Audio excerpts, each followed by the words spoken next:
Good morning and welcome to Burns Bible Stories for Kids. Every Friday morning about this time, 11 o'clock, we meet together on Facebook or we also are on YouTube and we share a story from God's Word. And it actually comes from the Jesus Storybook Bible. My grandson Judah let me borrow this book. Matter of fact, he doesn't know I still have it. But he loves this Bible, this version of the Bible, because it's stories that relate to him and he actually loves them. So I wanted to share one with you. Today, we're talking about God's messenger.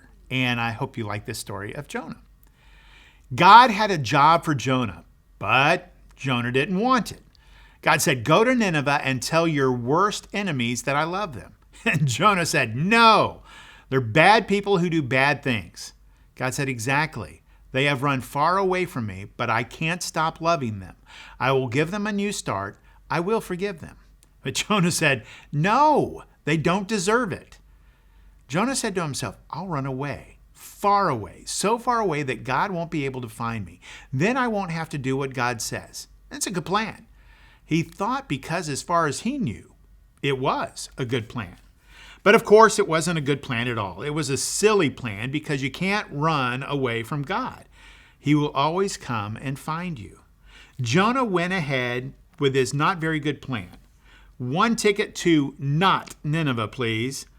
And he boarded a boat sailing in the very opposite direction of Nineveh. Well, it wasn't long before a fierce wind blew and the boat started to lurch and pitch and roll and everyone started turning a little bit green. And Jonah sat bolt upright in his bed. You see, the first thing that went wrong with Jonah's not very good plan was God sent a big storm after him. The sailors couldn't sail their ship properly. They screamed, "We're sinking," and started throwing everything overboard, suitcases, food, whatever they could find. By now, Jonah knew that the storm was his fault, and he told the sailors, "Throw me in instead, and the storm will stop." The sailors weren't sure, and Jonah cried out, "It's the only way you can be saved." So 1, 2, 3. They threw him overboard. Splash! And no sooner had Jonah hit the water than the waves grew calm and the wind died down and the storm stopped.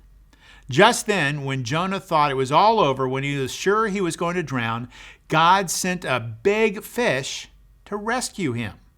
The fish swallowed Jonah whole with one big gulp. Jonah must have thought that he had died. It was so dark in there like a tomb. But then he smelled the rotting food and felt the slimy seaweed and knew he wasn't dead. He was in the belly of the fish. Sitting in the darkness for 3 whole days, Jonah had plenty of time to think.